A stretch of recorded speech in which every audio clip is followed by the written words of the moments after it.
Será que ela é triste? Será que é o contrário? Será que é pintura? O rosto da atriz? Olá, galera. Bem-vindo ao bate-papo da semana. A gente está aqui nos bastidores do Teatro Fernando Torres, em São Paulo, para conversar com a atriz Leona Cavalli. Vem com a gente.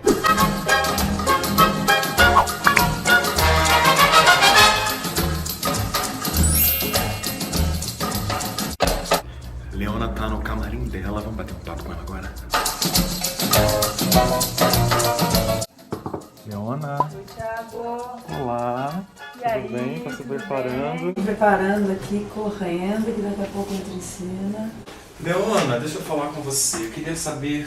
Bem, primeira coisa, você é gaúcha, fiquei sabendo. Sou gaúcha. Você saiu da sua cidade pra fazer teatro, você veio pra São Paulo, pro Rio. Como é que foi isso? A primeira vez que eu fiz teatro, eu tinha 6 anos de idade. Numa escola onde eu estudava. E sempre quis fazer teatro, nunca quis ser outra coisa na vida, não ser atriz. Só que a cidade que eu nasci é uma cidade pequenininha chamada Rosário do Sul, no interior do Rio Grande do Sul, que não tem teatro e nem tinha na época atores profissionais, né?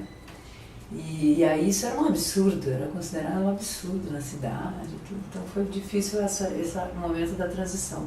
Mas eu acabei então indo para Porto Alegre, fiz artes cênicas em Porto Alegre, fiz um tempo de artes cênicas na Federal e de Direito na PUC, depois deixei o Direito, fiquei só com artes cênicas e depois fui para São Paulo. Aí eu comecei a namorar um ator que foi a Porto Alegre, na companhia do Paulo Altran, o Zé Barbosa, que foi o meu primeiro namorado, meu primeiro diretor, e ele acabou ficando lá para fazer um curso, a gente se apaixonou e ficamos juntos e ele me ajudou nesse momento. Depois ele acabou ficando lá no Rio Grande do Sul, mas eu vim com ele para São Paulo.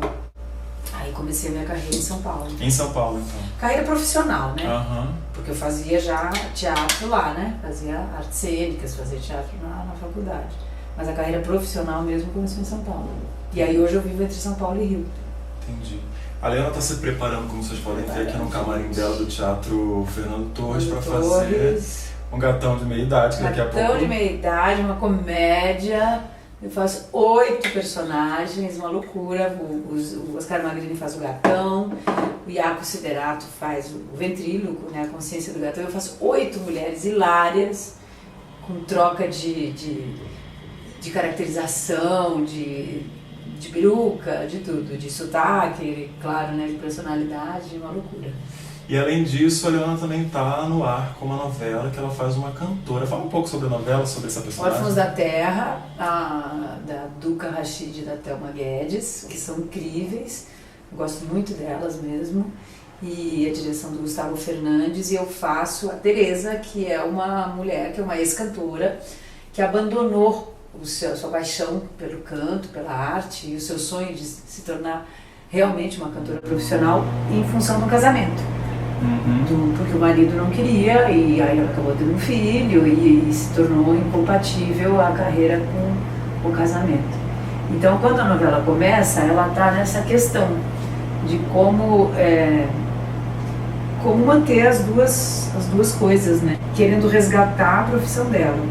E aí no decorrer da novela, ela se separa, o casamento entra em crise realmente, e ela opta por seguir o sonho dela, acaba se envolvendo com um refugiado, que é legal, que é o Musipé, que ele realmente é refugiado, ele é um ator que vem do Congo, em situação de refúgio, canta muito ele, e retoma a sua carreira.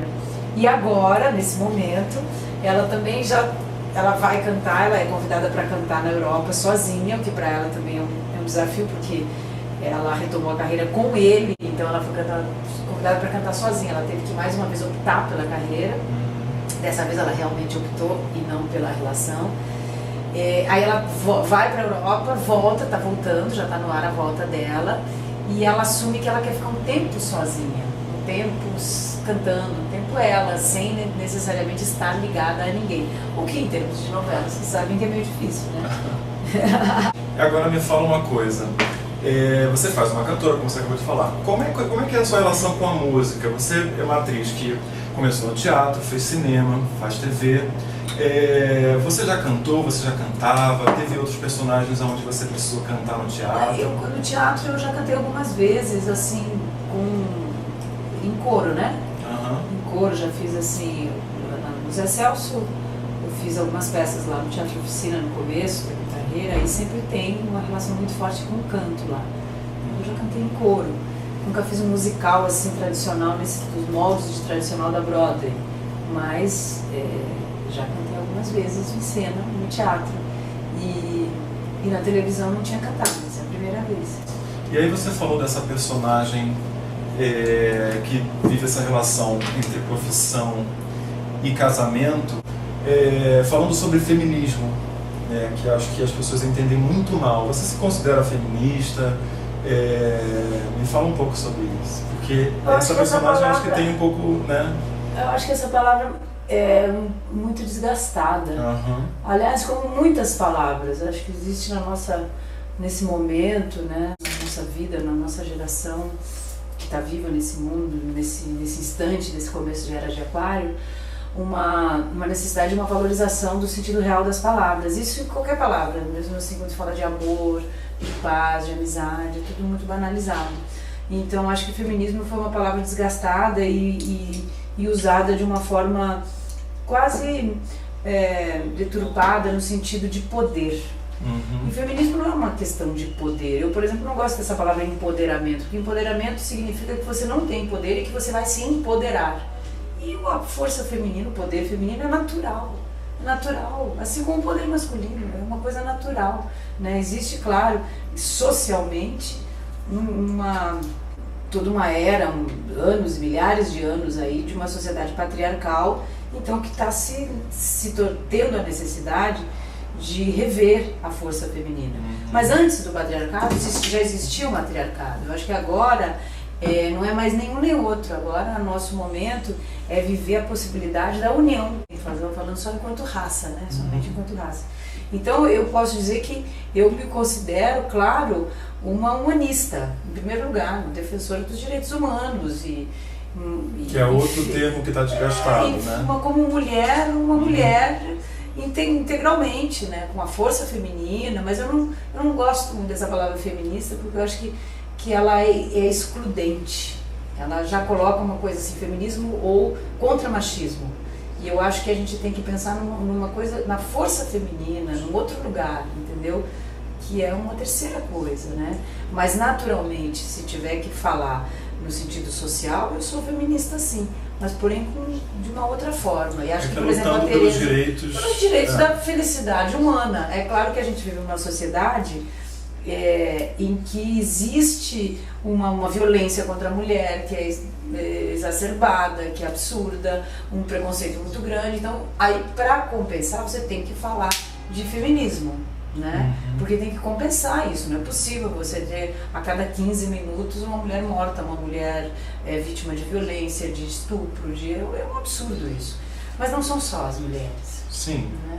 São crianças, são negros, são índios, são as minorias, são gays. Então, eu acho que o que tem que se vivenciar nesse momento é uma união, né, urgente, é uma igualdade, né, uma consciência de resgatar o direito humano. Porque quando existe isso, na verdade, existe uma violência à natureza humana, não é só a mulher, né? No caso da personagem, ela acaba também atuando por aí, porque ela acaba indo atrás do seu sonho, da sua felicidade. Eu vejo muitas pessoas falarem que arte e política não se misturam, e acho que é um engano, na minha opinião. Até porque nós somos seres políticos e arte nada mais é do que uma extensão disso. O que você tem para falar sobre isso? Você que é uma mulher de teatro, enfim, de cinema. Eu acho que política também, a política é vista apenas como política partidária. Eu não vejo a política como política partidária. Eu acho que a política, todos seres somos seres políticos, não tem como você ser apolítico. Se você for apolítico, é uma posição política também. A política nada mais é do que, originalmente, a ética da polis, quer dizer, o ser em polis, em uma cidade, né, polis como a origem da palavra política, ele naturalmente precisa de regras sociais e ele vai levar a uma questão de organização política, é inevitável. É que criou-se uma questão dos partidos. Eu sou contra partido, eu sempre fui contra partido, para mim já é uma coisa partida, já limita, entendeu? Acho que o caminho é ir além da política partidária. Então eu acho que realmente é melhor a arte não ser partidária, o que é diferente de não ser política. Porque partido e candidatos e momentos, tudo isso muda. Ainda bem que muda, né? Numa democracia pelo menos muda, né? Então acho que ser pela liberdade, por exemplo, é você ser político. Ser pela igualdade, ser pelos direitos humanos, tudo isso é ser político. Agora, onde que cada um vai votar, entrar nessa questão na arte, ela limita também a arte. Porque a arte fala da condição humana. Então, isso, neste sentido, eu não acho legal vincular. Mas, ao mesmo tempo, não há como não estar junto. Porque você está falando de ser humano em sociedade, você está naturalmente também falando de política. E a arte está aqui para apontar também, né, caminhos. Caminhos e possibilidades e apontar o que é bom e o que não é bom também, achar a beleza no que não é bom, enfim, se questionar, né? Agora a gente está num momento onde essa onda conservadora está muito forte. Você é otimista? Eu acredito no ser humano, acredito na raça humana, acredito, sempre acredito. Tenho que acreditar e acho que é possível de se transformar. Acho que a gente está vivendo um momento de uma transformação muito grande, de valores, de uma série de coisas, mas eu acho que essa transformação é profunda porque tem que ser profunda. Porque está vindo à tona também muita coisa que era escondida, a hipocrisia, o preconceito, a violência, tudo isso não há como melhorar se não se enxergar. E talvez há pouco tempo atrás não estivesse tão claro como está. Então eu acredito que tudo isso, o fato de estar vindo à tona, é um movimento de luz, e não ao contrário. É uma luz que está vindo para que a gente enxergue, para que a gente se enxergue, e enxergue verdadeiramente as pessoas como são. Como são, que ponto que a gente está da sociedade. Por exemplo, no Brasil é um país que pouco tempo teve escravos. É um absurdo pouquíssimo tempo. Então, a gente não vê isso como uma realidade, que a gente está saindo disso, não falar, por exemplo, do absurdo que é o racismo, e não só aos negros, como aos índios, como o preconceito, enfim, não dá para a gente mudar se não tiver consciência. Então eu acredito que a mudança, apesar de muito triste em muitos pontos e terrível, né, se a gente for pensar em coisas assim como a devastação da floresta, que também já existia, mas que está pior, e tantas coisas, a mesma situação da cultura, né, mas é possível mudar se nós enxergarmos exatamente como estamos. Né? Então acho que o processo democrático é fundamental que seja mantido.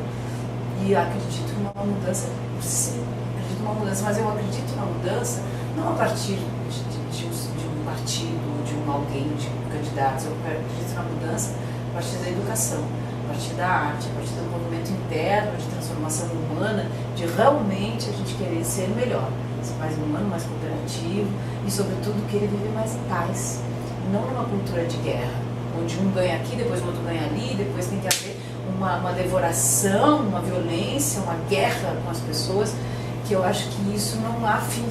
Não há fim. Se você for ver a história humana, é uma história de guerra. E a gente não sai nunca disso. Então eu acredito numa cultura de paz. Falando sobre cinema agora, um dos filmes que você fez que me marcou muito foi Amarelo Manga. Como é que foi isso?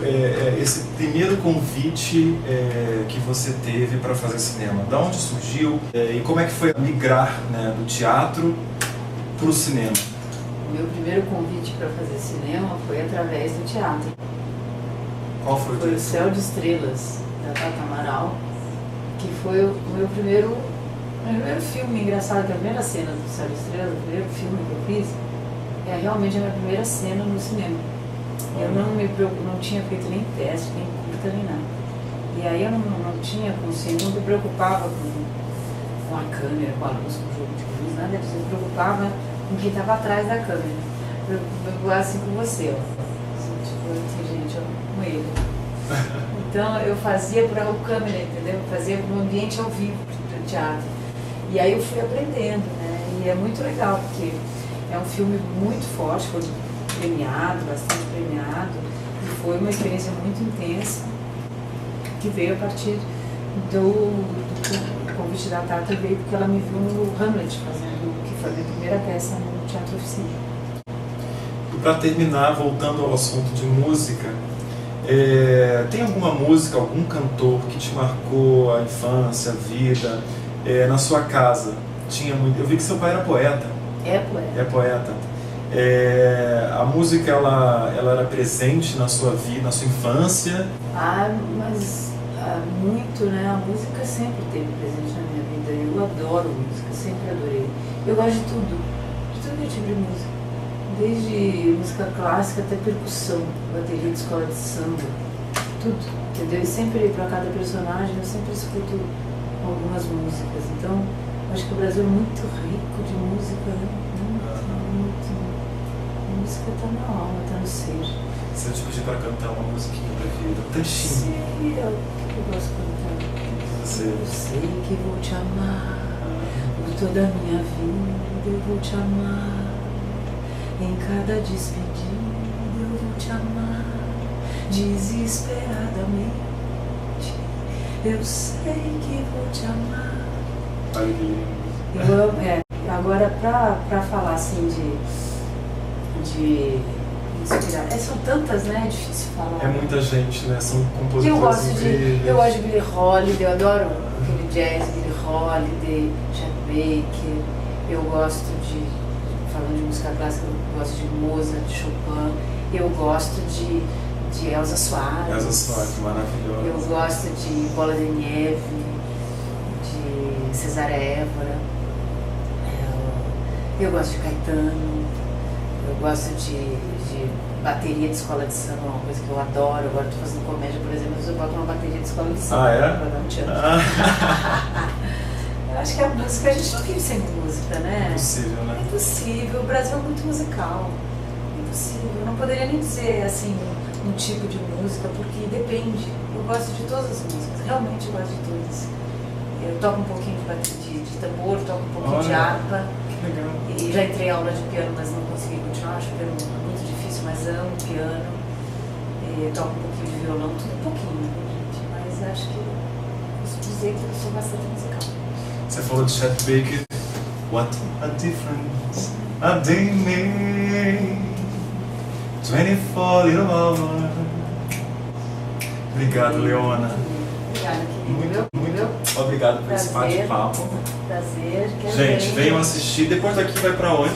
A gente fica aqui até final de outubro. Eu acho que depois aqui encerra. A gente já está quase 2 anos em cartaz. E já tem algum projeto no cinema, TV, alguma coisa? Tem um filme para fazer, A Cerca, que é do Raul Pérez. Agora, outubro não, acho que vai ser novembro. Deve ser novembro. Tem uma peça que eu dirigi, a Pandora. Ela também é diretora, gente, além de tudo, tá? Vai estrear aqui, fez 2 temporadas na Rio, vai estrear aqui com o Sérgio Cardoso em outubro. E tem um monólogo aí que eu devo fazer com o mesmo diretor da Tom de Meia Idade, de Frida e Diego, que foi a peça anterior que eu fiz, que é o Eduardo Figueiredo, que é pro ano que vem, em cima de Shakespeare. Obrigado, Leona. Obrigada, querido. Beijo. Fiquem ligados, gente. Beijo.